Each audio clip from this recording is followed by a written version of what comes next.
Nah, siapa yang disebut dengan wali itu?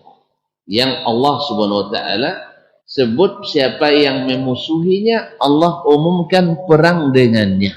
Apakah wali itu adalah orang-orang yang bisa terbang di udara, atau orang yang bisa menjadi pawang hujan lalu dielakkannya hujan, ataukah mereka yang bisa berjalan di atas air, ataukah mereka yang bila hujan tak basah kena hujan, atau mereka yang bisa masuk ke dalam api dan sebagainya? Itu yang disebut wali? Belum tentu. Karena seperti kata Imam Asy-Syafi'i rahimahullah, "Law ra'aituhu yamshi 'alal ma' aw yatiru fil hawa."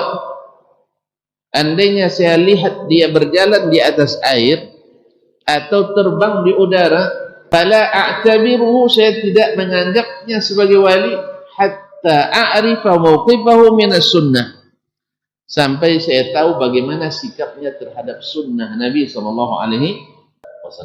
Jadi al-wilayah, al-wala, atau disebut dengan waliullah, bukanlah mereka yang punya keanehan-keanehan. Apalagi ada yang mengklaim bisa bertemu Rasulullah dalam keadaan bangun.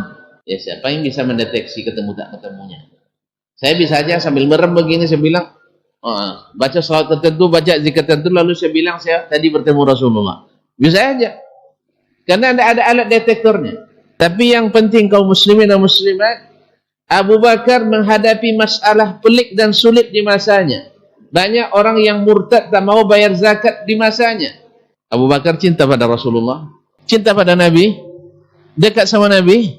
Kenapa Abu Bakar tidak bangunkan Nabi SAW, baca selawat, baca zikir?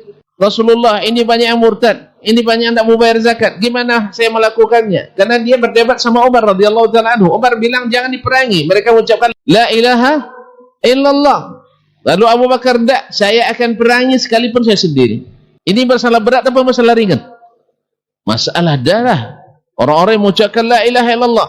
Tapi Abu Bakar tidak membangunkan Nabi SAW dari kuburnya. Demikian juga Umar radhiyallahu ta'ala anhu. Berapa banyak masalah-masalah sulit yang dihadapinya dalam memerintah, juga tidak bertemu lagi dengan Rasulullah setelah wafatnya. Maka ada yang klaim-klaim bahwa bertemu Nabi SAW di waktu sedang bangun dan Nabi keluar dari kuburnya. Ini semuanya adalah dusta dan bohong belaka.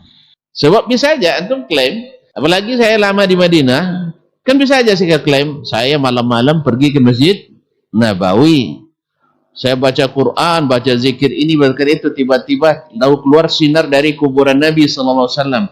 Antum karena saya lama di Madinah, ngangguk-ngangguk aja kan? Gimana cara buktikan tidaknya? Antum tidak pernah ke Madinah, saya lama di Madinah, ya kan? Makanya kaum muslimin dan muslimat dirahmati Allah, hanya orang berilmu yang paham bahwa itu adalah dusta. Apa sebab?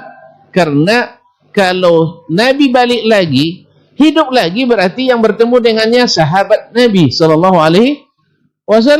Karena bertemu dengan Nabi dalam keadaan Islam dan mati dalam keadaan Islam, berarti sahabat.